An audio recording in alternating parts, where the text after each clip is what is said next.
why don't we start here? So your bio, the one that's on your website, is basically the perfect blueprint for not only what our conversation should cover, but there are numerous points of agreement in there for me in terms of how you approach life, your values.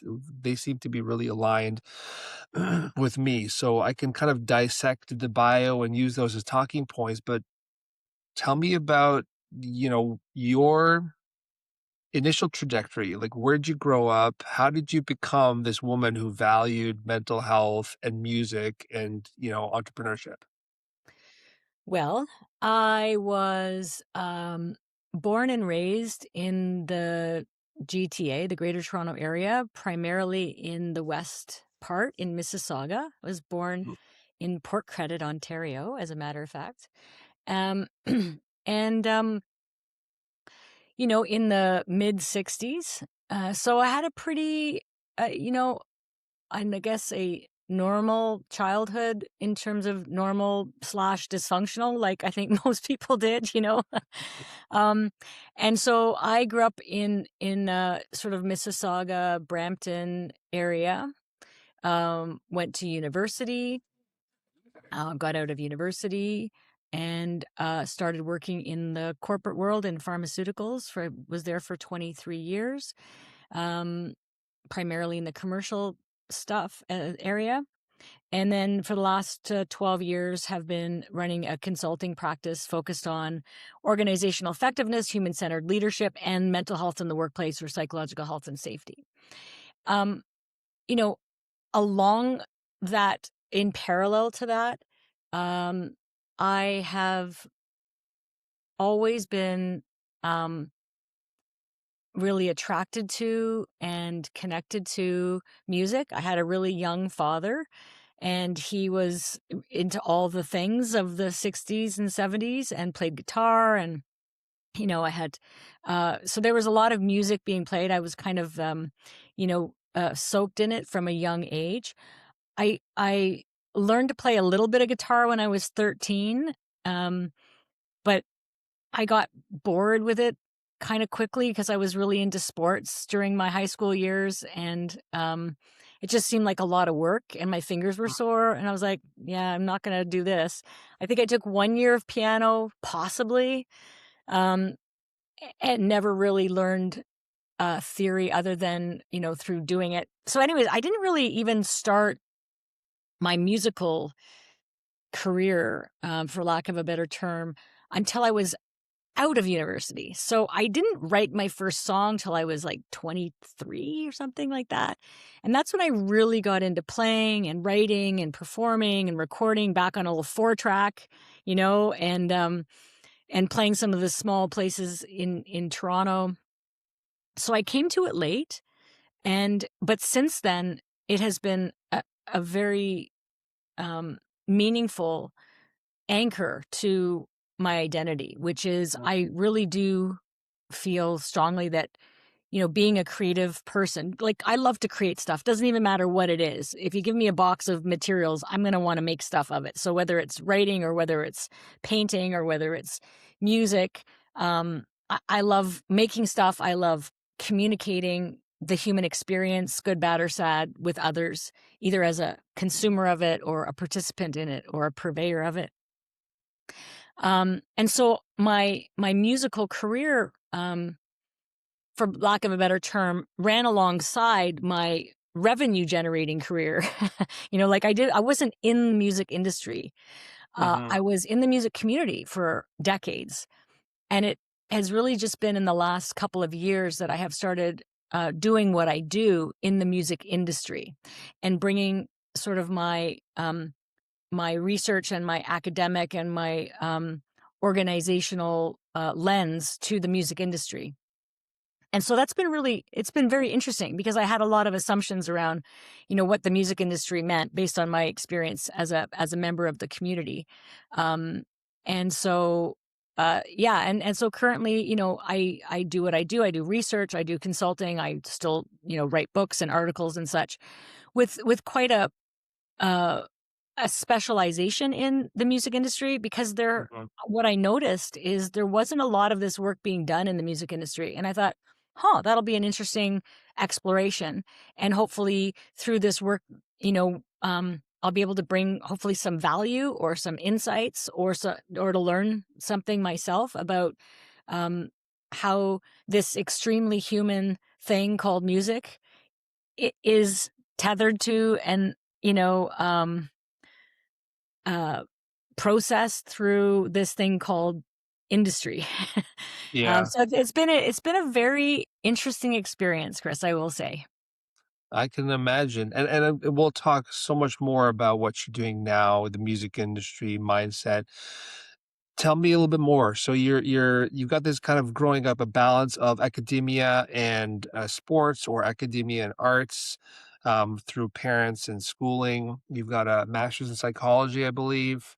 Yeah, Did you and say? that I just did like a few years ago. I did that in my 50s actually. I went back to school after the pandemic because as you recall with the pandemic, the conversation around mental health in general and then mental Mhm. health uh connected to work because work was so topsy-turvy. It was really amplified. And so within my work, it was really amplified. And I really wanted to lean into that. And for me, the only way I felt comfortable really feeling like I could lend that level of expertise to the work that I was doing was to actually get some expertise. And to me, that meant going back and getting a master's in psychology, quite specifically, not focused on clinical psychology. I don't want to be a therapist all day, Right. but really looking at it through the lens of how does mental health and what are the various physical, emotional, psychological, and social factors that contribute to mental health? How do they actually show up in workplaces? And Mhm. are they actually tethered to leadership practices and other dynamics? So that was like, I just finished that a few years ago, actually. That's awesome. Good for you. I mean, it's very small point in there that it's never too late to do the thing, right? Whether it's schooling, fitness, mindset, whether you're 10 or 80, just do it. Just get. And I will say, the funny thing is about that is like I went to university, as I said, back in 1984, and I've always been interested in sort of art and science. So at the time, I was studying, phys ed and kines and economics, and I don't know if it's that I can't decide. I'm just interested in so many different things, and I like finding the way these things balance each other out or connect in really interesting ways. Um, but I will say it was really funny because going to university in the 80s versus going to university a few years ago, I'm glad that I had a son who had gone to university recently because he coached me on how to navigate, so much online stuff that I was like, how do I do this? Like it wasn't the content or the learning or the work. It was just navigating learning systems.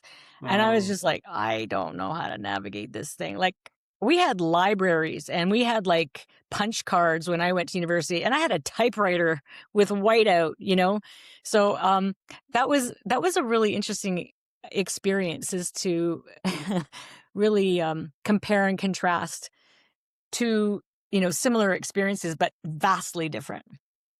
The irony with what you said there, just that the anecdote alone, is that in and of itself is the lesson for mental health, in my opinion, that you start with the I, you ask a why, you have the wherewithal to go inwards and maybe say, I don't know about this, or something's off. And then you seek help outward and then go forward with the learning and the change and the growth. Yeah. I mean, and I think that's, the well, growth is the operative word, right? And to your earlier point, I think health and well-being in general and mental health and well-being and psychological health and well-being and social health and well-being in particular are really connected to a human being's um intentional commitment or just ongoing investigation of like, hey, what's that all about? And, being curious, following that curiosity, checking yourself, and your own, fixations or biases or whatever. Uh, I have to do that myself every day. We can all get kind of trapped in our own echo chamber, and not just social media, but our own sort of thinking. Um, and I do think that, the people who I interact with or observe who stay, really engaged in the world and feel, really, you know, like I don't even know if well is the right term, but are the ones who stay curious and who say, well, who says I can't do that at that age? Or who says Mhm. I have to do it exactly that way? Or who says I have to continue if I've started something and I go, oh, this is nothing like what I expected. Like, it's okay to change our mind. It's okay to Yeah. learn and fail. It's okay to learn and succeed. Um, but just stay really present and curious and open to different perspectives. And I don't Mhm. even know if we stayed on the same track that you started with, but but yeah, going back to school in your 50s is very different than in your 20s. I will say that. Cool. I I think we are on the right track because I believe that I am always where I'm supposed to be, and there's been so much change in my life over the last few years. And the more I let go of expectations, of time, of these things, the happier I am. And ironically, the more I get done, the more I accomplish. Yeah. Help me understand how you went from this corporate world. You said pharmaceuticals was that the industry Yep. to not just an entrepreneur, but, human-centered leadership expert and mental health strategist. That's a huge difference. At least I think it is. What's Mhm. the jump? What was the aha moment for you? Well, it wasn't. It's interestingly, there was both a jump, but also just a little shuffle. So, you know, um, in pharma, again, it was really the combination. The thing I liked about it was it dovetailed art and science and business. Like, you had to be creative, you had to communicate effectively. You were dealing with really interesting things scientifically from a clinical perspective. You were dealing with healthcare. You were dealing with patients. You were dealing with all of the business and the economics and the whole corporate enterprise, good, bad, or sad. The Mhm. pharma industry is one of those industries that has a lot of great stuff about it and a lot of less than great stuff about it. And I'm certainly very grateful. I was, I will say that one of the upsides is a very rich investment in and the development of its professionals and in leadership and capabilities. So I was really privy to and took advantage of so much learning and development, right? Whether it's leadership skills or marketing skills, learning and development, business and accounting and marketing and strategy and all of those things that, quite frankly, without that, I would not have been able to be a successful consultant. All of that stuff really gave me not only capabilities and skills, but like an understanding of how organizations can work effectively or not. Mhm. Um, and so, within that though, I was always most interested in how the human beings within the organization or outside of the organization, operated. And so human-centered leadership and also, as I mentioned, I was kind of this, leading a double life. I was very artsy and musical and really into meditation and hiking and biking and hang gliding and camping. Like, just, I like doing all these different things. And I would try to bring um even to some of my corporate roles, that perspective, that perspective Mhm. of like, look up and ask questions and connect. And why are our agendas so freaking busy? Why aren't we napping more? And like, what about eating properly and being able to go out for a walk by the lake, and so I was always investigating that. And long story short, uh there came a point where I was working in an organization, um in a leadership role, and, I was, I was working for what I would describe as a toxic leader, Uh-huh. and I got to a point where I was really rocked by the lack of alignment between what the company said it valued and the behavior that I was experiencing. And to the point where one day I really, I don't know if it was a breakdown per se, but I went home and I looked myself in the mirror and I'm like, "What the I can't be here anymore." Like, I can't be here anymore. I feel like a fraud. I can't be here anymore. There's just no other way of saying that. And, I didn't have this plan, you know, to which I would be going to, like, "Oh, I'm gonna do this thing, and then I'm gonna leave, and I was just like, "I just know I can't be here anymore." Yeah. So I left, and, it sounds like a really simple thing, but it was a very difficult decision. I had built a lot of my identity on that workplace, on the relationships that I had within that workplace, on being successful. Um, and it really rocked me. It really rocked my world for a couple months. I was not doing well, to be honest with you. I was like, and I guess I was, I don't know, 45, 6 at the time.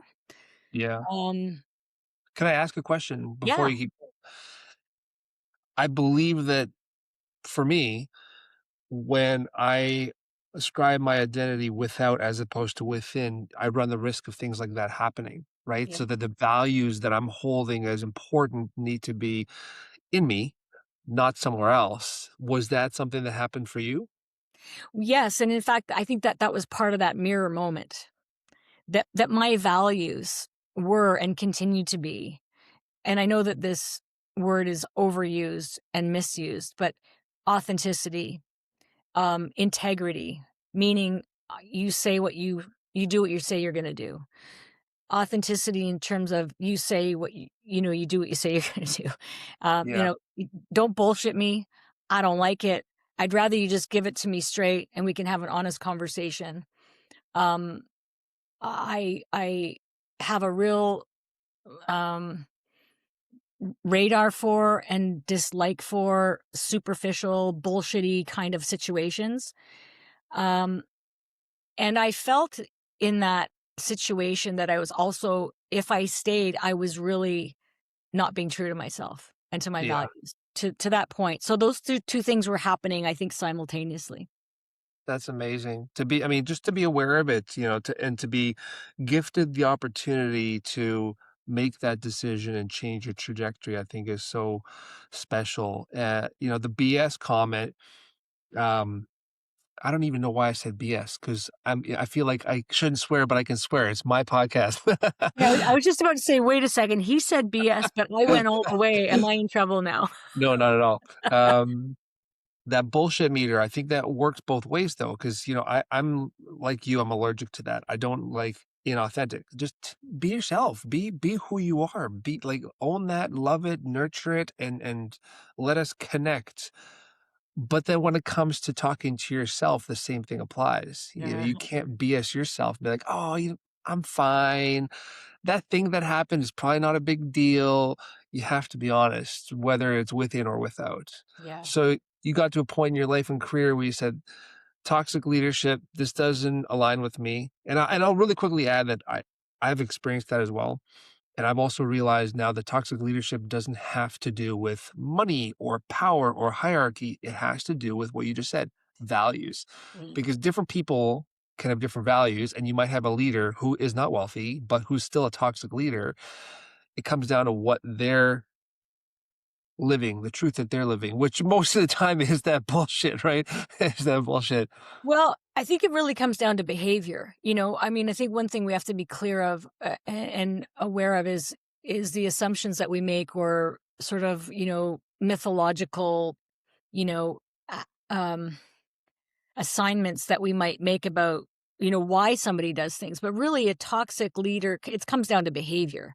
Like, what are they doing, and how is that doing either aligned with the values of the organization, of what that person might be saying, or for your own values, right? Um, Yeah. why they're doing it, really, that's for them and their therapist to figure out, right? Or them in their own mirror to figure out. And it's your point too. I think I had probably struggled with elements of that throughout my entire career. Again, I'm kind of a weird cat, right? I'm like this super artsy person over here, and then I really love business, and I really love, science and research, and I'm constantly grappling with making sense of those things. Like, who am I really? And Mm. finally, at this age and stage, I'm like, I'm all those things. And depending on the day, one might be dialed up more than the other. Um, but I think that notion of, um, you know, getting clear on who you are. I mean, I think that's a lifelong pursuit too, though, Chris. Yeah. Like, I'm in many ways still grappling with who am I really and who am I in which circumstances, and even to the authenticity piece. You know, there are times when strategically and in a very reasonable way, you don't necessarily want to be fully authentic, like open the kimono and here, that might not be a good idea. So Yeah. it's okay. That too could be an authentic play, which is, I understand that in this situation, or in a, you know, in a given room, authentically, I do tend to swear. That's kind of my thing. You can ask my mother. She doesn't like it. I tend to use colorful language. That being said, in certain situations, I know not to be that authentic self because it's not going to serve me or the people around me. So Mhm. it's that constant balance, that I think is really important for us to recognize too. Like, I think that's the really crux of this whole conversation, and certainly the work that I do. It's it's can't be a binary conversation. It can't be like, "Oh, just go do this," or "Just go do." It's like, yes, and, and, and depends, and, Mhm. you know? Yeah, I totally agree. I want to talk about this, this transition point or the inflection point in your life and where you then went from there with Revelios.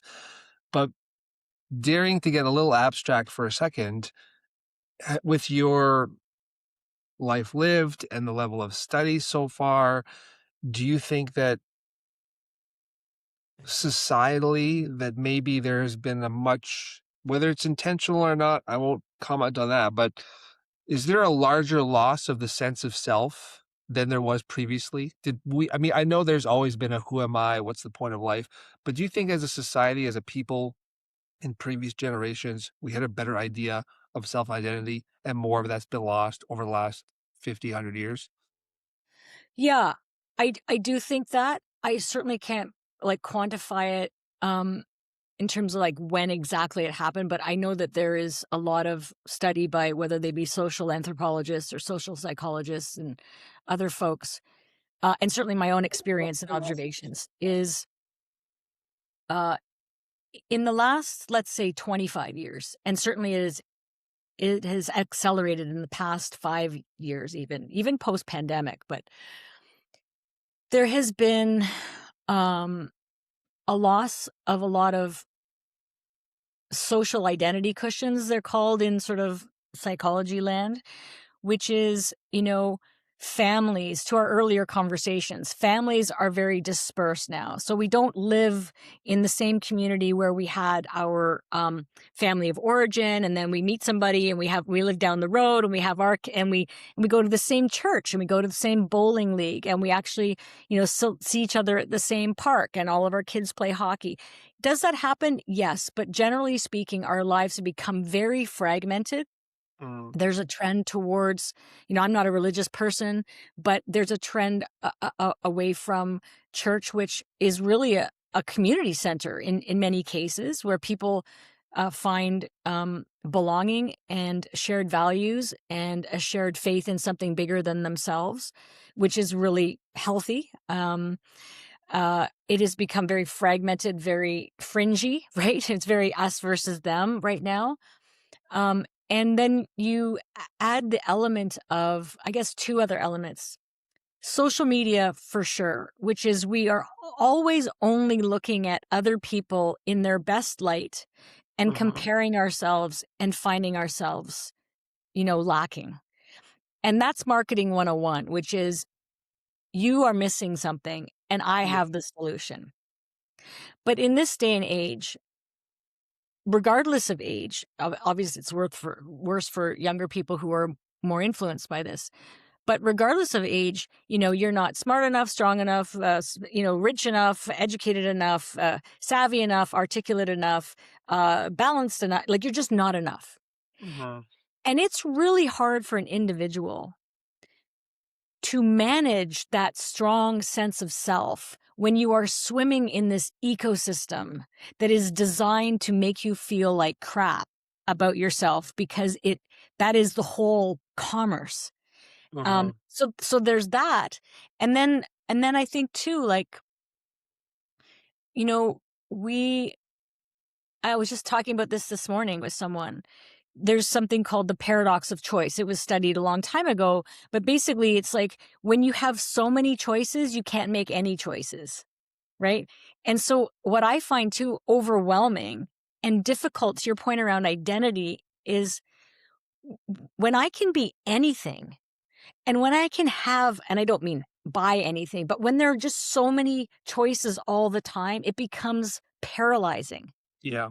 And that too makes me feel actually like I can't even make a decision anymore. Like, I just want to buy a freaking lawnmower and there's like 60 choices and I have to, you know, or and there's just so much noise in the system that's just Mhm. constantly at us. So I think that that to that question, yes, there's been a very profound, like, socio-cultural, relational change, as the world socioeconomically has changed. And I think it's really hard to be a human and to be grounded.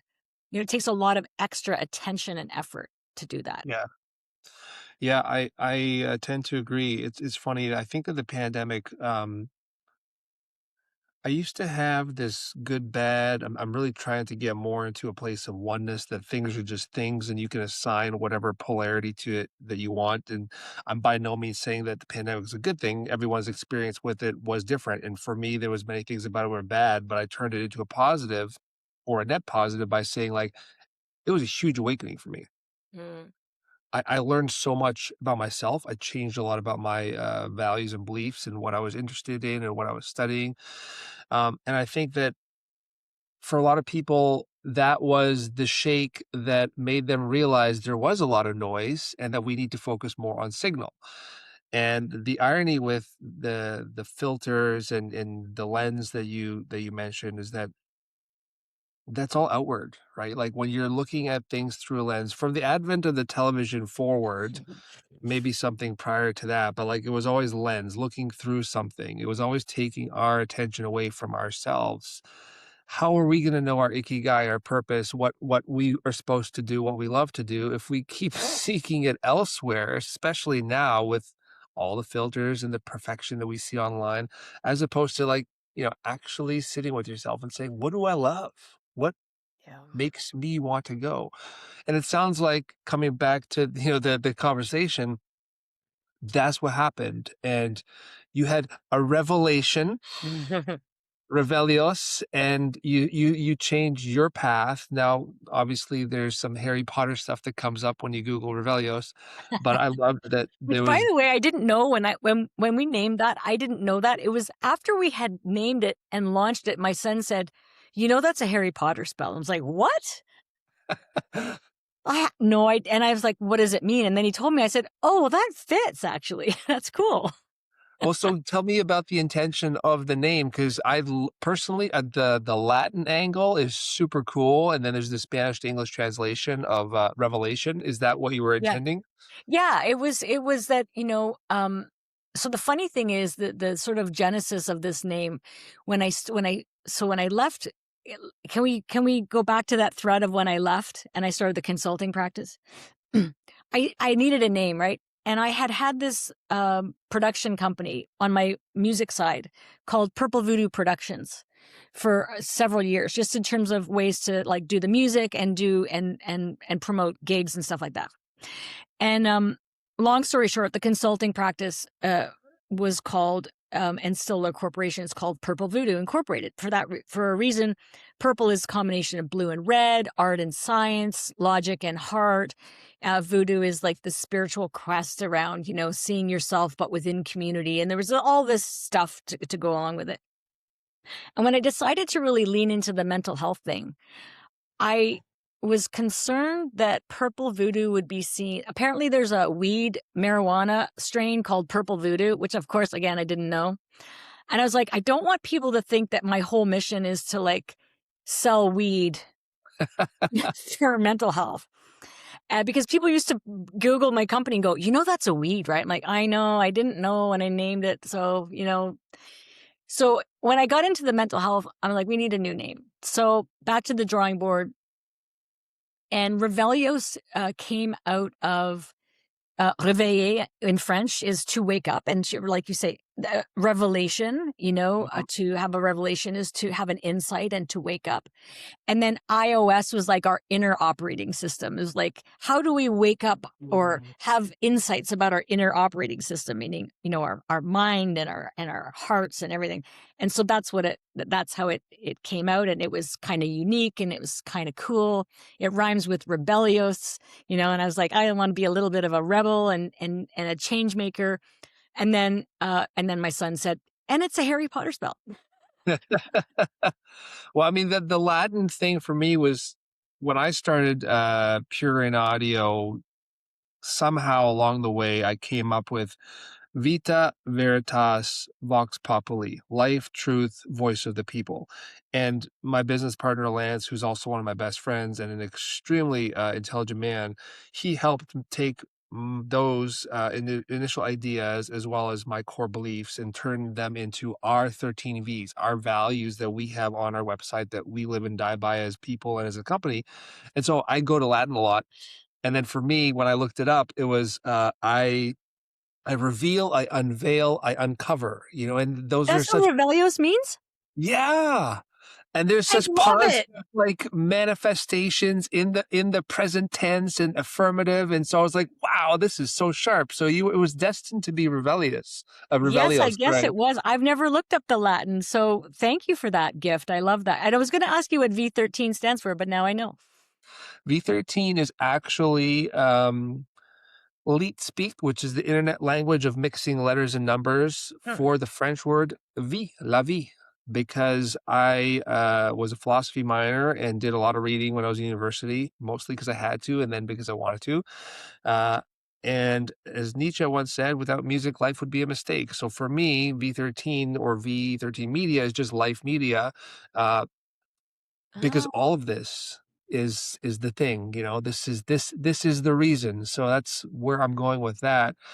Let me take a step back though. Purple Voodoo. Are you a yes. Jimi Hendrix fan?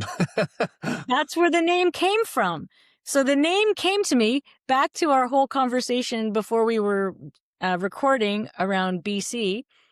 When I lived out west in the 90s, skied quite a bit. And on a chairlift with my drummer at the time, we needed to come up with a name because we were doing this gig and we wanted to raise money for this nonprofit or something. I'm like, we need a name. And we jokingly said something around purple something. And we were like, oh, Jimi Hendrix. And then it was like, well, there's Purple Haze and Voodoo Child, and maybe it will be Purple Voodoo or Haze Child. Like, we just started messing around. By the time we were like at the top of the hill, we're like, oh, let's just call it Purple Voodoo. And it was this joke, but then it ended up sticking. Like, my corporation remains called that. It's just not as public anymore. But yes, the genesis is Jimmy. Are you sure you weren't high on that chairlift? I am sure I was. Ironically, with all of the talk about Purple Voodoo and Jimi Hendrix, I don't really do weed. That's not my jam. It's all good. Yeah. Well, I appreciate all of the context, and I feel like that does a good job of getting us to like present day with Revelios and Soundcheck. I love a good pun. I am a father. I love dad jokes. So like Soundcheck for me was immediately like, oh, that's so smart because you got like, sound and volume, but like sound mind and checking in. Um, with Revelios, like what did you set out to do before the Soundcheck survey happened? Yeah. So, again, even the consulting practice was kind of by accident. I came out of pharma. I didn't really know what to do. I started talking to people and asking lots of questions, and through conversations, they would be like, I don't know. Could you help me with that? And I very just organically started doing some consulting work. And then um, during my master's, I had, because of, my participation in the music community as a musician, but also my work in pharma and understanding business and as a consultant, I started to be invited into various music industry associations, nonprofits, to be on their board or to be an advisor. And this started probably around 2018, 2017, 2018. And so just through that work, I started investigating, like, what's the experience of people in the music industry, the people who work and require income within that industry, with their mental health, when it comes to addiction and recovery, when it comes to ways of working. So I started that. And then, as I mentioned, I went back to school just after the pandemic. And you have to choose things to study. You get a project and you have to, study X. And so I chose to study workplace mental health and the music industry. Why not? Mhm. And through that investigation, realized that there was not a lot of Canadian data. There was a lot of research that had been done around the world for the past, 10, 20 years, even prior to, with respect to mental health in the music industry, and quite specifically around artists. But there had been very little done in Canada. And I really wanted to understand that. And so I started framing out what a Canadian study might look like.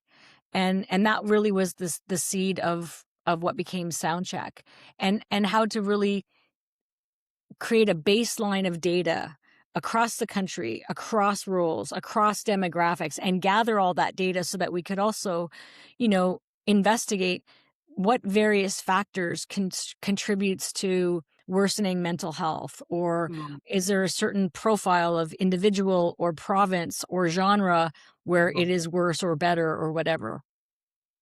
Yeah, so it really started during my master's when I was doing all of these various projects. I just started investigating the music industry at large and recognized an opportunity to bring some Canadian data to it. That's amazing. I love how it's organic, and I think that we talked a little bit about purpose, life purpose earlier. If you stay curious and you allow yourself to think about what it is that you love or that interests you, and you pull at that string, it'll lead you down the path that is best suited for you and that is the most fulfilling for you. You probably didn't set out to do this survey, but you're a musician, you love art, you wanted to go back to school, you knew that the values weren't aligning with you, that there was a new path, you took that fork, and it led you to here. It's also really funny, and I think this is the whole point of this conversation or these types of conversation in life, is that you ended up naming your company Reveleos, and you didn't even realize until now that there's the Latin translation of I uncover. And the irony is that you were going in and uncovering or discovering yourself during this whole process in order to help other people uncover themselves. It's awesome. It's awesome. I love this whole thing. That's super cool. Now I'm gonna have to get. I'm gonna put the Latin thing up on my whiteboard. I love it. Yeah, and even that journey. Again, we're like really distilling things into headlines and sound bites here, Chris, for this conversation. But even the process of getting the study done, I applied for a bunch of grants here in Canada to fund it, didn't get anywhere. Finally reached out to some folks in the nonprofit space. They were interested in helping, not with funding, but in helping to like promote it and get participation, which was obviously really important because who knew Catherine? Nobody. Mhm. Um, and but in so doing that, I really learned an invaluable lesson, which I lost a lot of myself in that journey too, because I felt like I had to turn over so much of my work into the industry, into the system. And I I felt like the whole origin story got lost. I felt like I was I was kind of losing the whole purpose of it. And it wasn't until just recently where I've kind of, reconnected those dots and have started being really open and honest about the fact that, there was no funding that was provided for this research. This was a Mhm. volunteer project, and any monies that had to go out for other research assistants or the software or the accounting or the data cleansing or the marketing or whatever, that was funded by Revelios, because I wanted to ensure that we were able to bring forth the findings in a way that was true, and that there would be no political pressure to not talk about some of these things. Um, and and that has been, it's been an interesting journey, I will say. Yeah. I see research as a way to bring collective evidence into the light, um, and to give people information with which they can make decisions and choices. It's been really interesting to just see the reaction to the research, and to our earlier point, it's hard to not actually take that personally because I've spent so much time, you know, being involved in this. Anyways, I went off on a little side channel there. No, I appreciate it. It's funny how it's just data, it's just information, and sure you can put it together and see a picture overall, but that doesn't mean it's one specific thing or that you have to do this. I like how you took the risk and you self-funded in order to stay as agnostic as possible with the research. I think that is very important, and I'll come back to Soundcheck specifically in a second.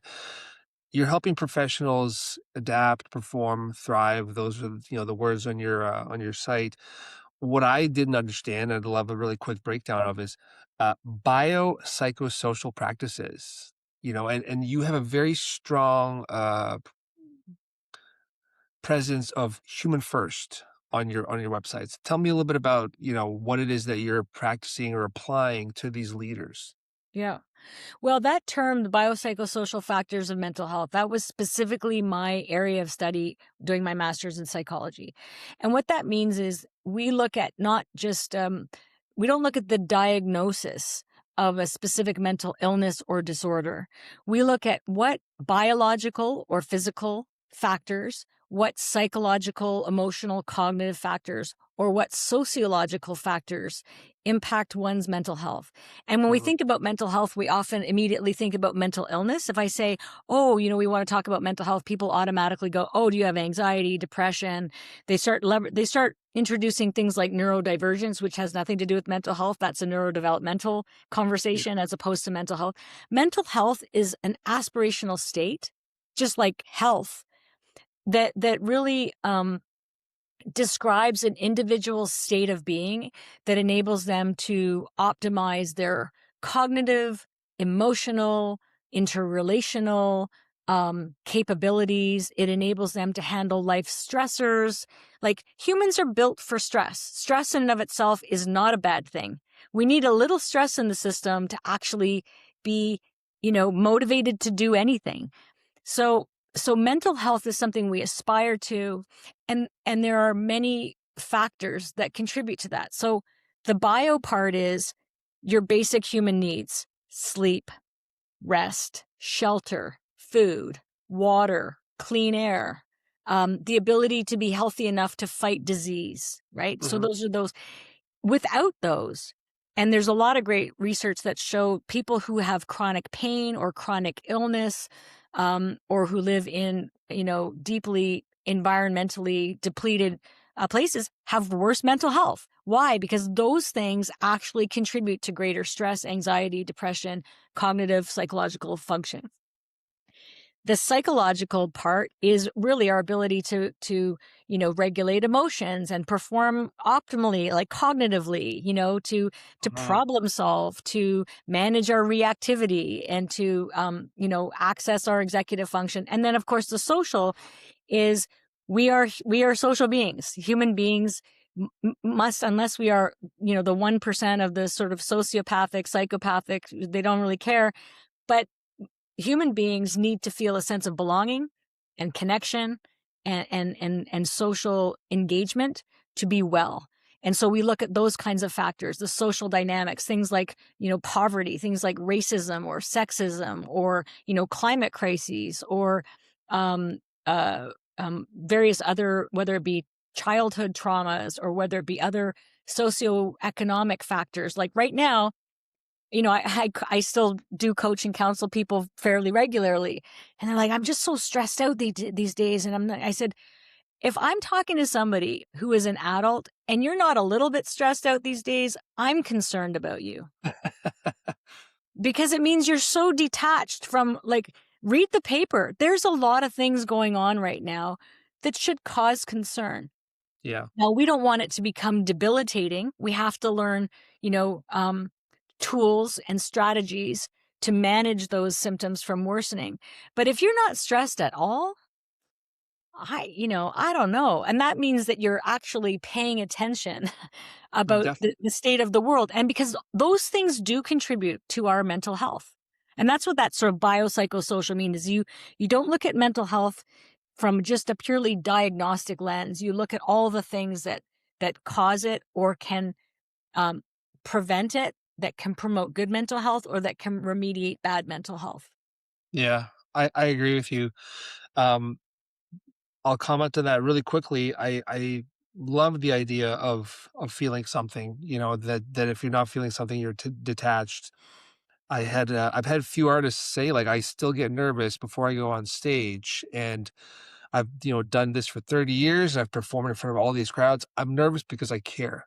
Yeah. I'm nervous because I'm worried about making sure that I'm delivering a good performance, not because I'm scared of this, because you have an expectation or a hope that you deliver something. So yeah, I mean, to live in modern society, you should care. Life is political. You don't have to be into politics, but you have to care. If you're a father, if you're in a business, whatever it is, there's definitely a lot to be stressed or concerned about. It doesn't mean you have to turn it into a negative, but feel the feelings.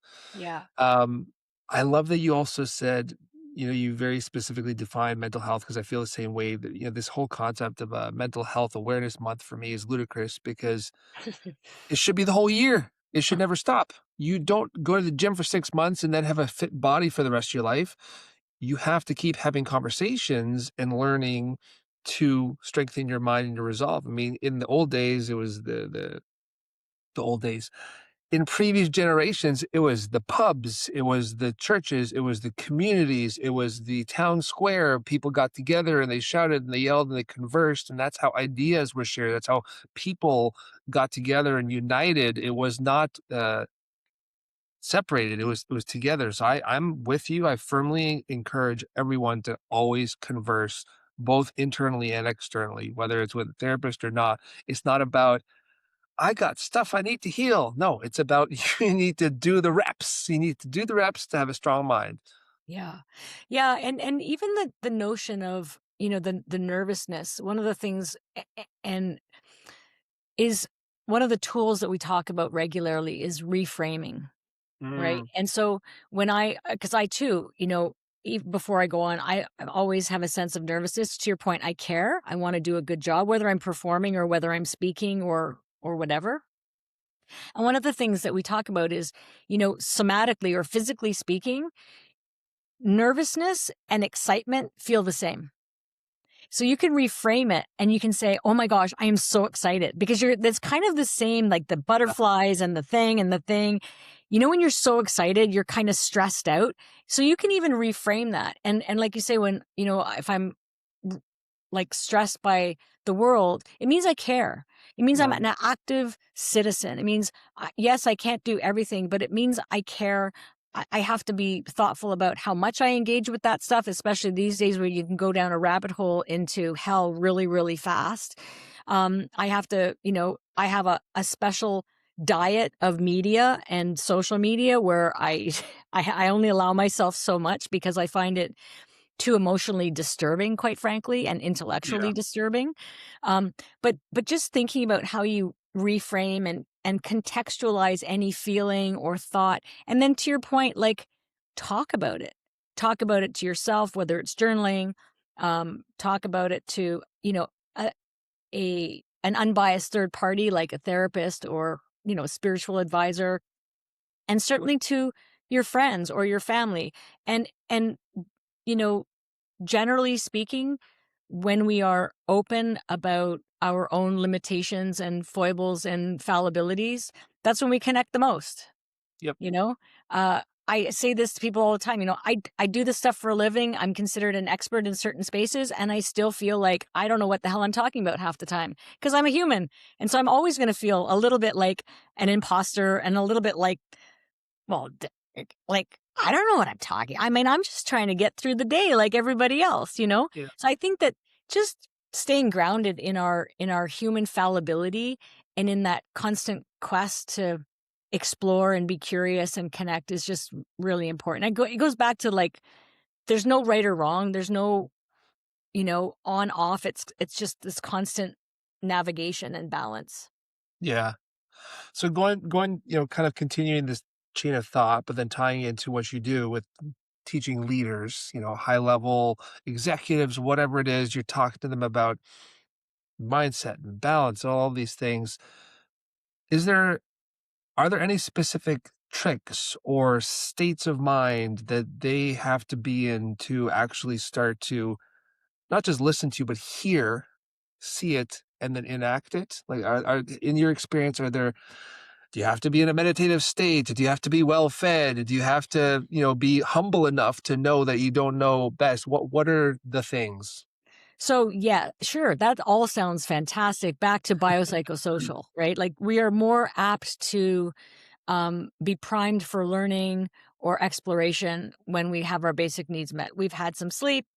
We're not hungry or really thirsty or really angry or really pissed off or really ill. So yes to those things.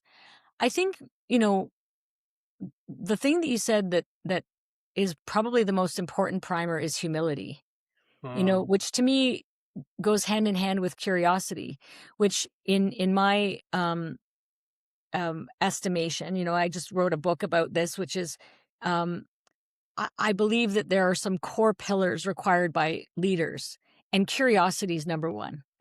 Because without curiosity, you're never going to look up. You're never going to ask why. You're never going to explore. You're never going to challenge yourself, actually. You'll mm, never sit back. You'll never be genuinely interested in what other people have to say, why they have to say it, what else might be going on. You won't be genuinely interested in all the world things we just talked about. that's so So funny. I mean, so being curious, I think, goes hand in hand with being humble enough to recognize that the more you think you know everything, the less you actually know. there's a movie on Netflix. I watched it a couple years back called Don't Look Up. And it almost feels like I'm not saying anything. I'm just speculating that it almost feels like we've been stuck in this flow as a society of being taught what to think, not how to think. And we need to get back to the roots of humanity, which is that inquisitive nature, which is, discovering fire, discovering different foods, working with each other, constantly looking up. Yeah. What do you think? Well, interesting that you say that. One of the other pillars I believe strongly in is critical thinking. Because right, I mean I have 6, right? And so I think we've lost um we don't teach kids how to think critically. We teach them how to know stuff. Yeah. We teach them sometimes how to do stuff, but we don't think them how to think critically, how to balance curiosity. Self awareness is another pillar. We don't teach them how to test whether our intuition or our critical thinking is the right sort of approach. How do we balance both? So I agree. Um, we've lost whatever we might have had in terms of teaching people to be less inclined to immediately own something and have an opinion and be like blah blah blah, which is ironic because I'm a very opinionated person, but I really do try even with my opinions to be like I could be completely full of it. Oh, this is where I'm at, but I could be completely full of it. I try to look up and see, but I think we've lost that a lot. There's a great book by Tim Caulfield called The Illusion of Certainty. There's several academics who are kind of speaking about this right now, and that certainly is being demonstrated in the echo chambers of social media and the internet these days, right? Which is people who are like, I know because I know, and that's all you need to know. Yeah, yeah, So that which is clickbaiting is a big one. such a poor argument. I really do believe that people need to be taught how to think, not what to think. It's funny because so we have an artist development agency where we do a big combination of marketing, social media, branding, a release schedule. We do as much as we can for the artist, but we always tell them that we do it with you. My goal is to not just sign you up, get your money, go through the project and get the results, but show you along the way so that you're more empowered when you come out of it to understand the industry, to know who might be ripping you off because that's not how that works. I could do that myself, right? I know someone that would charge way less for that. You have to learn these things in order to be able to comment on them more. And I'll share something with you that I learned from this amazing older German. He was a gay German guy who ran a record shop in North Vancouver, and it wasn't a record shop so much it was this, like, hole in the wall that had, like, tons of turntables that he loved to just repair, and I was in there one day, and we were just going back and forth on, the politics of the time, and I was talking about my opinion about something, and he stopped me, and I was like, am I getting kicked out of the store? And I've shared this anecdote before, but I think it's a wise one and it deserves to go farther. He said, "Don't have opinions ever again. Just reframe it as positions because you Mm, might completely disagree with Catherine on 99% of the stuff that she says today. But if you agree on 1%, you just change your position. And that will mm, happen your entire life. And sometimes it's a big change and sometimes it's a small change. But that as humans, that as learners is what we need to have in a mindset to be humble and to say, I know and I feel and I've done the research. Doesn't mean I don't have more to learn and grow that yeah. position. I love that. Yeah, I mean, these are all the little insights that make life interesting, Yeah. right? Where if you're open to it and you hear that, and even if you put that through your own little meat grinder and it turns into a slightly different iteration that's meaningful to you, to just remember, you know, there's never been nor will there ever be another Christopher Gonta exactly like you. So Yeah. you're going to have a specific perspective and line of sight based on all of these various factors that lead up to who you are right now. And it's ridiculous that there's going to be other people who believe exactly what you believe in the same way, et cetera, because we all come at these things differently. And I think that's a really interesting thing. And again, something I struggle with every day because I can be quite um opinionated, and I can be like, yeah, but what about this? Yeah, but what about this? What?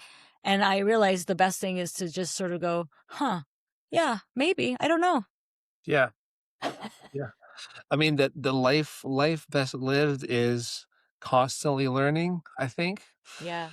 Um, what do you see from your perspective in terms of people who use your services, that use your skill set as truly deeply wanting to learn and better and change versus maybe a corporate bandwagon jumping of holding up appearances of mindset and mental health? Yeah. Well, I do think we see a lot of performative behavior and investment. To your point around Mental Health Month, I mean, I think that's great. I think every day or month, now every day is a something day, every month is a Yeah. something month. I think all of those causes or areas of focus are worthy, certainly, of our attention. I do think that it comes back to alignment and values, though. I do think see a lot of leaders and or organizations who invest heavily in performing within a day or a month, and they don't actually change the way they engage with the human beings in their workplace or their client base. So Mm. that in and of itself causes a lot of disengagement with their own employees because they're kind of like, you're full of it because you're saying this, but my experience here is this. Um, I think one thing that I feel really strongly about is I don't want to just do a thing to check a box. I actually want to do a thing that drives change. Even if it's a small shift, Yep. that's what I feel is my reason for being, is not to just be a purveyor of stuff and to sell, let's call it intellectual widgets, like buy my Mm, thing and then I don't care if you change. I actually care, perhaps inappropriately. Um, and so I feel less focused on just sharing content, although I do share content. I share content through research, through my writing, through my speaking. Obviously, I share content. But the where I really drive meaningful change is when we contextualize the content and converse about the content yeah. and talk about how the insight from this content could be activated and integrated into Christopher's daily life, and how Christopher will actually be able to, do slightly different things, and how will he measure the impact of that slight change. And that takes a lot more time than just doing the corporate thingamajigger. So, do I get hired to do some of the corporate thingamajiggers? Sure, I do. Are there a few people there, or sometimes many people, who walk away with an insight? Yes. But the ones that really get value are the ones that recognize, to your point around fitness, it's not like you Mhm. go to the gym once a month and then you're done for the year. It's like, how do you stay connected to constantly talk about what's working, what's not working, what systemic barriers might be preventing actually you, eh, you know, trying these concepts. Sometimes Yeah. the system doesn't even enable you to try these things. Um, and so it's really turning content into context. It's turning, content into conversation. It is, the other pillar is accountability, which is Yeah. like, okay, I can do my part and maybe educate or give tools or give coaching, but at the end of the day, the person on the receiving end has to be accountable enough to say, I'm actually willing to move through some discomfort Yeah. to put something in place and to drive meaningful change. And again, it might be a small shift, but that small shift might be really meaningful. Yeah. I think there's also a problem with people always focusing on an outcome or a desired goal, living in that future state rather than present. Um, a really quick example of what I'm trying to say is that when I was in university in Toronto, I've hit up different schools, but I was at Glendon College for a while, which is the bilingual campus of York University, and I had a professor, a philosophy professor named Joseph Gonda, same last name, totally unrelated. First and only time I've met a Gonda in my life. Um, I remember him so specifically saying to me once, "It's that this is not about." Philosophizing to get an answer, to prove the other person wrong. It's not about this or that, A, B, or C. It's about having conversed in the first place. It's not the outcome that's the point, it's the Right. conversation. Yeah. And that outcome will come to you as it's supposed to with whatever lens it is for you, with whatever position it is for you. And I think that is so important to focus on is just talk. Who Yeah. cares about where it's going? That reminds me, and I'm going to screw this up, but it reminds me of another philosophical statement, probably attributed to one of the Greeks or the Romans, but uh, the purpose of debate is not victory, but progress. Yes, to have debated in the first place. Right? Is that the debating is not whether Chris wins or Catherine wins. It's that both of us progress a tiny little bit because the debate happened. Yes. And ironically, that is the metaphor, right, of the gym of the mind. That is what happens when you go do 100 crunches today. You've progressed a little bit from yesterday. Yeah. Yeah. Yeah. So here's a fun one for you. With what you do, and going back to your comments about bullshit detection, are there people that have hit you up and you're like, listen, this doesn't seem genuine. I don't want to take on this work. Yeah. Well, yes. And it's less about this doesn't seem genuine. I mean, that is usually the case. But so here's a great example. I got an email from a VP. This was a couple of years ago, from a VP of a large organization based here in Toronto. And they said, we're really interested in exploring this notion of the curious leader and how that plays out. And, want to be a highly innovative organization. And we're really, they were in a very highly regulated industry. They were all about Lean Sigma and all these other processes. They really wanted to lean into that. I'm like, great, that's my area of expertise. So we want to bring you on. So we had a conversation. He says, I want you to come in and do the following things. And I said, okay, well, actually, the way I work is this, because that actually will drive more meaningful change. Well, actually, what I want you to do is this. And I said, okay, well, but that's probably not going to get the change that you're looking for. Yeah, but that's what we want. And I was like, okay. So anyways, we had a few other meetings. He wanted me to put together this whole proposal. And after a couple of meetings, I realized this guy doesn't actually want to develop curious leaders. He wants to spend some money that's on a budget that says leadership development. Hmm. And he just wants to make it look cool, that it's this sort of novel way of looking at this. He wants to spend this money with this local, consultant expert. But he's not interested in listening. It's kind of like hiring a plumber, and the plumber Yeah. says, well, actually, you need to change this L valve. And you go, yeah, no, I want you to fix this, but don't change the L valve. And the plumber's like, yeah, but lady, it's the L valve that needs to be, yeah, but I don't want you to change the L valve. And you're like, well, who's the plumber? It became very clear that he did not want to listen to the plumber, right? So I was just like, I wish you the best. I can't help you out in this. And the best part is he was kind of pissed off at me. But anyways, then he says, okay, well, great. Can you recommend anyone else? I'm like, no, because I'm the one who actually does all this work.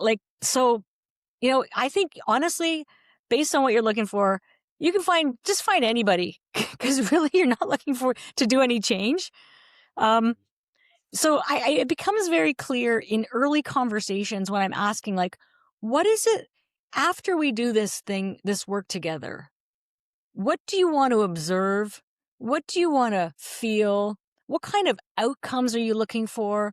How will you be measuring the impact? Like, if they can't start to at least explore those questions and answers at the beginning, often it becomes kind of icky for me. And I'm like, it's probably Yeah. not going to be a good match. Good for you for, not only being honest with the answer, but staying true to your values and morals when, maybe morals is the wrong word, but to your values and conviction with what you're trying to do and impacting change. I'm sure that's hard to turn stuff away sometimes, but, or It maybe not. is. It is. And sometimes, and again, I will say, I'm lucky I'm at an age and stage where I have a sense of financial stability, right? So I Yeah. can do that. To be clear, in earlier times, I'd be like, I don't really want to do this, but hey, man, I got to put bread on the table. So Yeah. I don't want to be I don't want to in any way represent this moral high ground, because I can be just as much of an asshole as anybody else. But I think there are certain factors that are at play that enable me to do that. And that as I've gotten older, I also feel even more, um, I feel even a greater necessity to stay close to my values and to act in a way that is uh that represents integrity to myself. And Yeah. the times when I feel the worst, actually, Chris, is when I think I've been playing a game I don't want to play. Mm. Yeah. I totally understand that.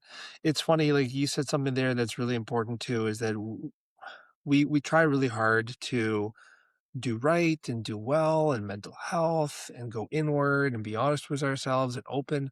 Part of that's accepting the fact that we are humans, and to be human is to err, right? The infallibility and whatnot. Oh, well, so and so said this online and he said that, and he was a racist. And why is it so hard to just say, yeah, you know what, I made that comment. You might Yeah. not know the context, or even with the context is still bad, but I messed up and I'm freaking sorry. And you know what? Like, I did that and now I know better. Yeah. I You know think what's that's funny? That's one of the things that comes up in every cohort, whether it's individual or collective cohorts, when I'm doing leadership development around human-centered leadership, is how to drive high performance while creating this healthy, high trust culture. And almost every time they'll be like, yeah, but how do I do such and such and such and such? And I say, you just tell them. Yeah. You just say, "Hey, folks, I'm really struggling right now. I think we're doing the right thing, but I'm struggling. And to be honest, I'm exhausted because my dog died, and then I had this thing like, and it's not a pity party, and it's not, but tell them because they're gonna realize, oh wait, this person's a human, and I'm a human. That means we can actually be humans here. Yeah. That's cool. Now that doesn't preclude the fact that within the place of work needs to get done and it needs to be clearly defined and it needs to be unambiguous in terms of how we're going to manage and recognize and measure and evaluate performance. uh, Yeah. that has to be there too, but how you learn to do that while also owning, hey, I made a mistake, my bad. The best thing you can do as a leader is the simplest thing is when you make a mistake, just go, my bad, sorry about that. Yeah. I totally agree. I've apologized to my team. I don't have a big team. There's like half a dozen of us. And I will always be the first to apologize. And it's funny is as soon as you were telling that story, I've remembered when I had a little girl last year. She passed Oh, away. She lived for about a week. It was oh. extremely difficult. I'm so Um, sorry to hear that. Thank you. I appreciate that. I woke up. It was on a Sunday. It was actually Father's Day that it happened, and I woke up on Monday. And when you work for yourself, you're like, you're the thing. If you're not doing it, who's doing it? And so I woke up and I was like, what the hell do I do? Like, I am a hot mess. I need some space and some time. So after deliberating for a split second, I got on my regular Monday call and I just said, "Listen, this is what happened." And I broke down and I cried and I was just like a sobbing hot mess in front of everyone. But then I said, "I need space, I need time, and I need your help." And what that did is it removed speculation, it removed conspiracy, it removed doubt, it created a bond, and it made my team like not just feel bad for me, but hustle hard. And then that empowered me to heal faster, to get back to work faster. I'm getting a little choked up thinking about it, but Mm. um, it's so important just to be real. Yeah.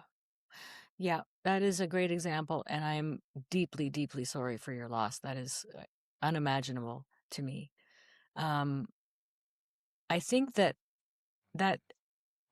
really symbolizes so many things, um, that you were willing to step into that to share the fact that you mentioned, with the absence of information, there's a vacuum and people will always fill the vacuum.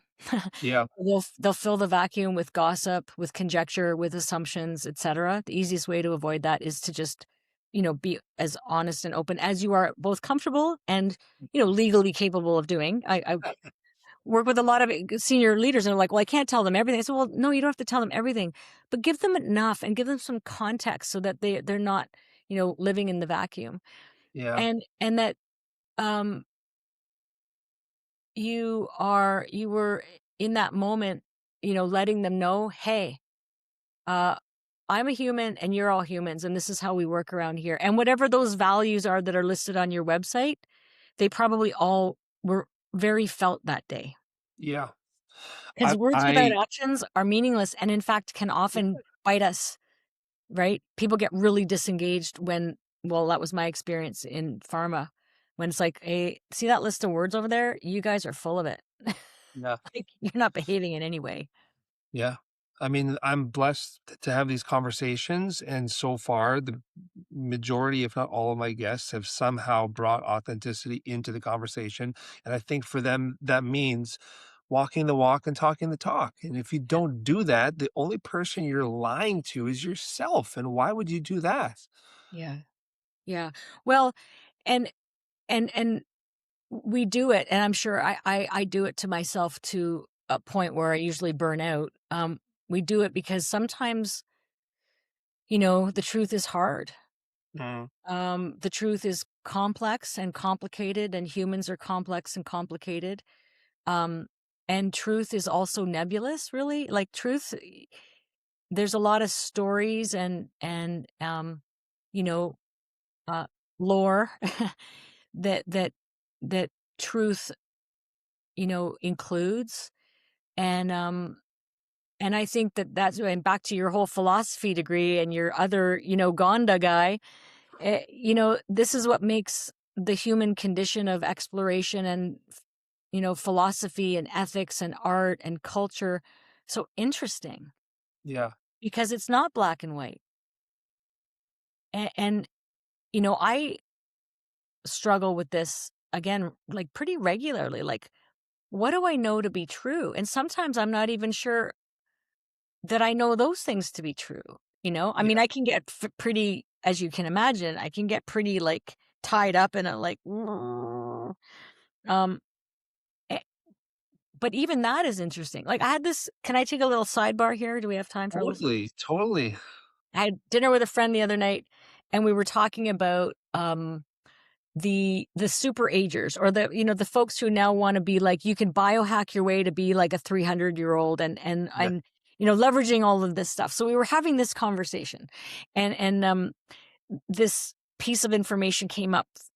Probably one of the likely polarizing figures is this uh, DNA doctor, um, who talks about the fact that pretty soon we're just going to be able to reset ourselves. And it doesn't matter what disease you've had or how poorly you've treated yourself. You just be able to, like, you're 82 years old and you got all these things. You go, boop, you're reset and you can live, 250.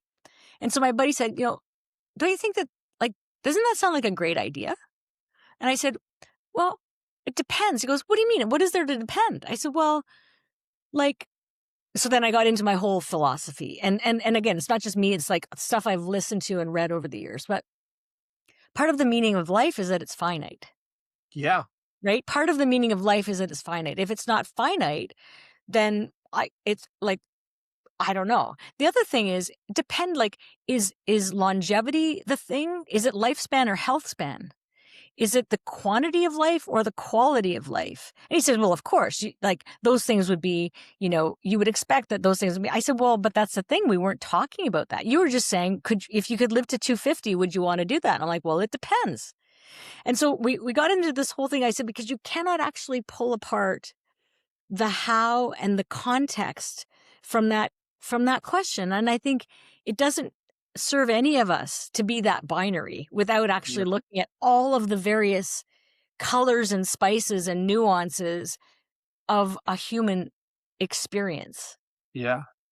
It's funny because you brought that up. It's such an interesting idea. And I immediately started to like answer it. And then I started to question my answer with different answers. So my head went to the whole point of like the beauty of life is the impermanence, right? There are all kinds of Japanese concepts around this where it's like the imperfection is the perfection, and the oh my god, what's it called? The shattered teacup, and you put it back together with the goal. Yeah. Or that a moment is fleeting and that to really genuinely be in the moment, the present moment, because it'll never be here again. And so I said, yeah, people that are, biohacking and trying to seek out eternal life are probably just, it's probably rooted in a fear of death. End of story. But then I also said, yeah, but stay curious, like what if someone was genuinely like, I want to be 300 because I want to continue to explore all these things and help more people. It comes down to balance. I don't know what the answer is, but that's not the point. The point is just to talk about it. Yeah, because really at the end of the day, most of it could be like, well, it depends. Like, this is why, people love to play these games. What's your favorite this? What's your favorite that? What would you do? I'm like, it depends. Kind of depends on my mood, depends on the circumstances, depends on whom I'm with. You know, uh, it depends. And I think we need to explore, the intersection of leadership and mental health, of workplace dynamics, of all the various stuff in that arena, which is, how do we unpack it? How do we depersonalize enough that we can look down on this and go, interesting, what else might be happening? Interesting. What might be possible if we did it a different way, as opposed to like trying to just come in hard and fast, solve that Yeah. thing. And that's the work I really like doing with organizations or with groups, is to say, how can we use this as our own case study? Could we play a little game where we, you know, levitate out of our bodies and look down on this and think, like, what one or two small things might we shift to Absolutely. make everybody's experience here not just more pleasant, but more engaging and more motivating and more impactful and effective and efficient and innovative and productive, all those businessy things. But we often, to your point, you got to get out of yourself before you can kind of get into yourself. Yeah. It's kind of the whole premise of this podcast, of Heart Dealer, of who I am, of what we're doing here is to have the conversation in the first place, you and me. Then also to individually learn, grow, find new tricks, shift our position. Then also create content because this is our purpose, this is what we feel. Also to inspire others to have the same conversations and maybe even to leave others with some of the tools that they could then use in their life. There's so much that I'm trying to do with this, and all of it's simple. It's all as simple as just talk. Yeah. Yeah. Yeah, which again, back to your earlier comment around, hey, how has society changed? A lot. People don't talk a lot. Yeah, And because this is not talking. yeah. It's communicating, but it's not the same as talking. And we have really lost a lot of nuance, real connection, real the ability to navigate silence and pause and discomfort through live conversations. And Mhm. again, that's something I feel really strongly about, coming back to sort of the research and what I think the music industry needs, what we need to change in terms of, optimizing mental health and leadership is actual, like, listen to each other, connect Yeah. in community, come together. Everything is so fragmented and isolated and competitive, and we have really lost a sense of community. And I think that um is a core gap that needs to be bridged for any meaningful shift towards better mental health. I agree. And there's some sense of irony in that with the music industry, we're creating sounds which we need to hear and digest and listen to, inform thought or decision. And it's almost like we're ignoring all of that creative portion and we're just saying, no, this is how it's supposed to be. Really quickly, because I got a couple questions left for you. I just wanted to, because I love dad humor, point out the irony or the hilarity of your plumber references, and that it was an L valve. And my whole principle is love and logic. So it was almost like, we were pulling on the L valve right there. I'm not going to say you were flushing it down the toilet or anything like that, but Well, I thought you were going to say, Catherine, there's no L valve in plumbing, to which I would have said, I know, I don't know anything about that, but I just made one up. It's probably more of I know there's like a this valve, but there's probably an L. So yes, look at that. let's wrap with Soundcheck just because I think that that's obviously the most current project and thing that you're working on that we should talk about. 2+ years of work, doing a huge questionnaire, all kinds of levels of the industry from artist to top, dispelling the notion that it's the artist that this is kind of plaguing everyone. Um, I wanted to understand, like, is this the type of thing that can be very easily applied to other industries? Not that I want, to take away from music at all. And two, where do you go from here? How do we start to enact change or address some of the issues that you found? Well, to answer your first question, there are elements that I think could be applied to other industries. Certainly when it comes to leadership behaviors or workplace behaviors and dynamics that negatively or positively impact human beings who are in the workplace. Those things are kind of universal, right? So leadership behaviors like effective communication, empathy, listening, clarity, those things work in every industry. The poor leadership behaviors like micromanaging, not listening, lack of empathy, blaming and shaming, harassment, those are clearly are bad behaviors in any industry. Things like bullying, racism, sexism, all those things clearly applicable in every industry. So yes, and in fact, through my work, I have done other research in other industries. There are certain industries that are more amenable to bad behavior and suboptimal well-being, including suboptimal mental health. The music industry is one of them. There's a lot of financial precarity. There's a lot of disparate workplaces, right? It's not just like everyone goes to this one kind of thing. Some people work in an office, some people work independently, some people work in a venue or in a bar or on their tour bus, or there's Um, just so many different iterations of that. The music industry is also uh, continues to be kind of a wild west in terms of structure or lack thereof, where a lot of people, enter the music industry as a musician, or they're a friend of somebody and they go, "Hey, we need someone to do this." And you go, "Cool, I'll do that." And then next thing you know, they're doing it. But how much vocational support, real mentorship, capability building, skill building, knowledge building happens? How are infrastructures created to optimize and manage performance in a clear way? What kind of human-centered leadership development is there? Very little.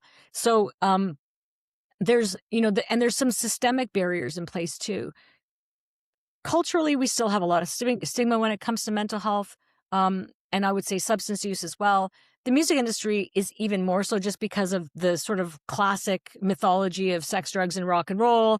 Musicians are all nuts, and this is the way it is, and you have to be crazy to be creative, and none of that is really true. These are narratives that continue to actually create more harmful realities than not, and it prevents people from actually putting up their hand and reaching out, because they do know that there are real consequences. So people do lose gigs. They do get dropped from labels. They are, in fact, shunned when they try to step into some of these conversations. So, in those ways, there, in some cases you can apply it to any workplace environment. In some cases, there's some quite specific things with respect to the music industry. mhm, What I'm hoping that will happen, one, just like this podcast, is that people will read it. They will get curious about what it means. They will share it. They will then talk to each other about it. And they will then go to people's in power, stakeholders, whether it's governmental, industrial, organizational, independents, community levels, and say, "Hey, what should we do about this? Like, what's one or two things that we could do to shift our experience, or to shift the experience of the people around us?" Because this is not just, there's no blueprint here. The mhm. blueprint actually must be created by the people in the arena right now. I have some recommendations around, I have my report right here: establishing a mental health support framework, co-creating workplace health and safety standards. We don't actually, there's no real ombudsman, there's no real accountability network, to even manage this stuff. Addressing financial precarity, it could be policy interventions, could be sustainable business models, upstream solutions like education, reducing stigma, and hopefully this research helps catalyze interest and investment in other research to dig even deeper on some of the, because this is a very broad foundational look at mental health in the Canadian music industry. But more research is required to dig into the experience of certain demographics or certain provinces or certain experiences. Mhm. So that's what I'm hoping will come of this. That's amazing. It's an amazing journey that you're on, and I appreciate so greatly what you're doing. You said something there that I think is also telling about, your values and who you are. And what I hope more people will do is similar to me, so similar to you. When I started my first website, it wasn't like, here's my opinion of this album. This is what I think you should think. It was more of a, this is a really cool album. More people need to know about this. It was about the dissemination of content and information, not of opinion. Form Mm. your own opinion. Just check this out. So I agree. We need to get more of this out there through conversation, through research, and it's not like a black and white. There is no one answer. It's funny Um, that you say that, Chris, because one of our little campaigns around this, when I've been speaking about it, is we have little stickers and things that say "not my opinion." mm, Because this isn't about my opinion. Actually, what I'm doing is I'm collecting and summarizing the voices and experiences and opinions of more than 1,000 Canadian music workers. Yeah. It's their lived experience. It is their collective experience that is being, brought into light. And this is what I noticed the most about this. In many cases, people say, "Oh, this doesn't really happen here anymore." And yet individually, that's all I hear about. "Oh yeah, no, this really happens here. This really happens here." I'll have a conversation with someone privately and then say, "Great, do you want to do a little interview or be on a panel?" "Oh, no, no, no, no. I don't want to. I don't want to."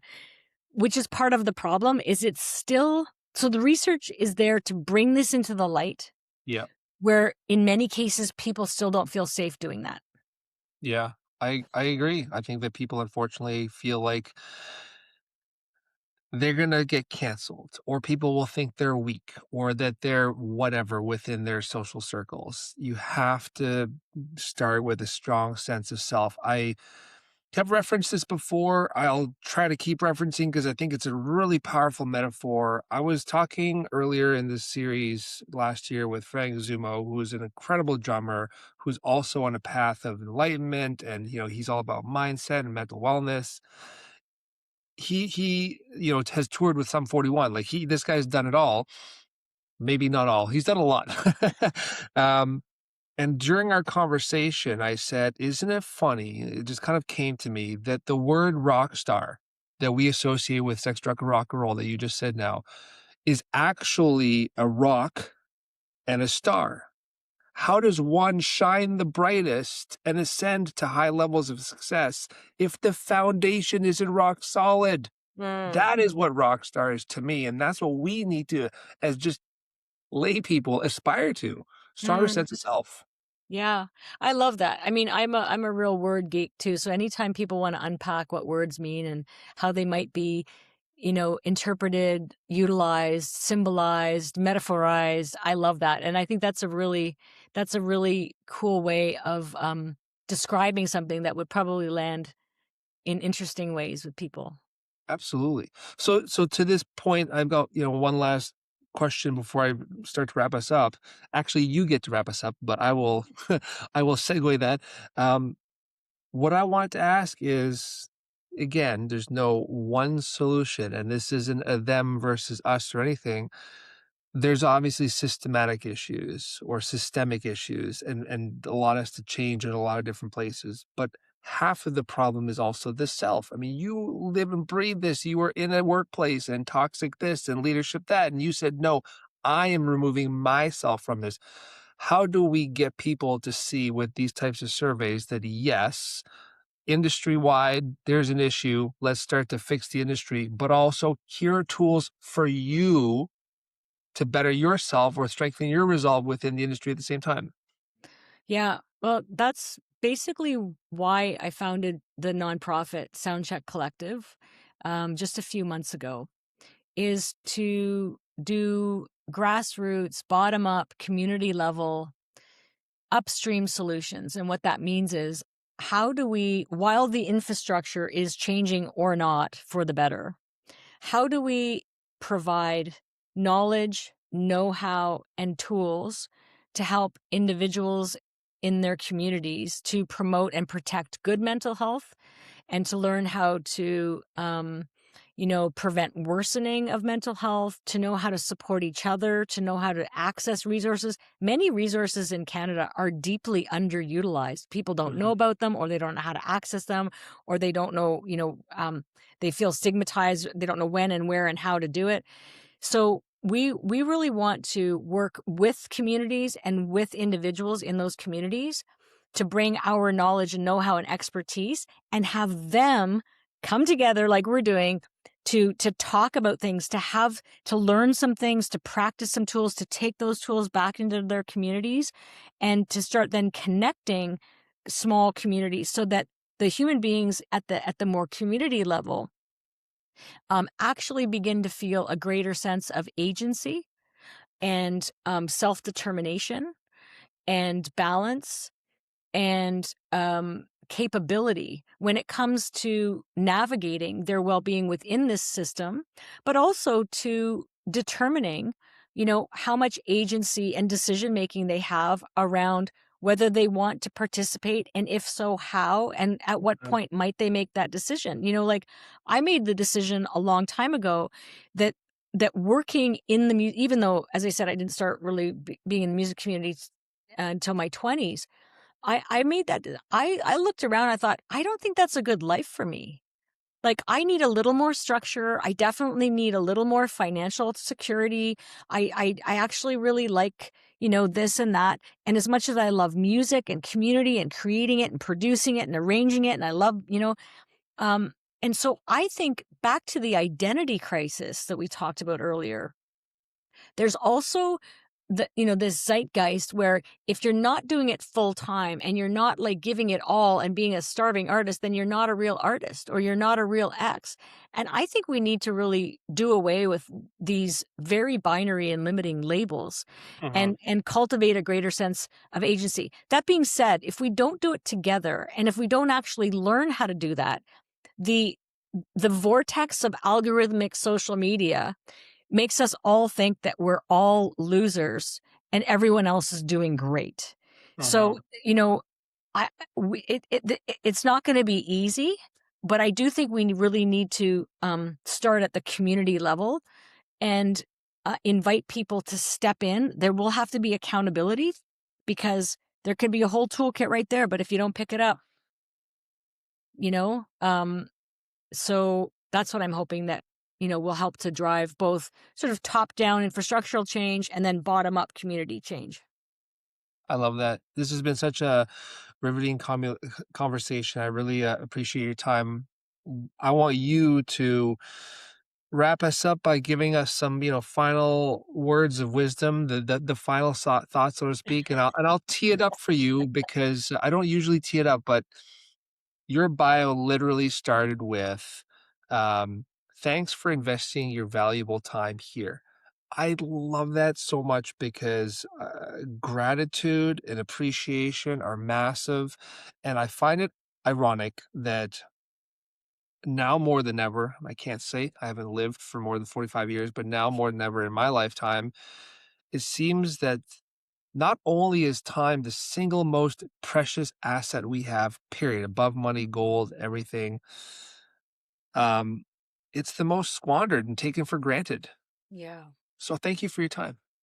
Well, thank you for your time. Thank you for the invitation. And I really enjoyed this. And I do think to wrap that up, um, I often feel the least grounded when I've lost gratitude for even the simple things, like having a warm bed or having a nice hot coffee in the morning or having the opportunity to talk about things that I love to talk about with, a new friend or colleague. Um, so I think it's easy for us in this world to um, think that gratitude is a very sort of pseudo woo situation, but it is really one of the most practical, tactical tools that we all have to just get a little more grounded.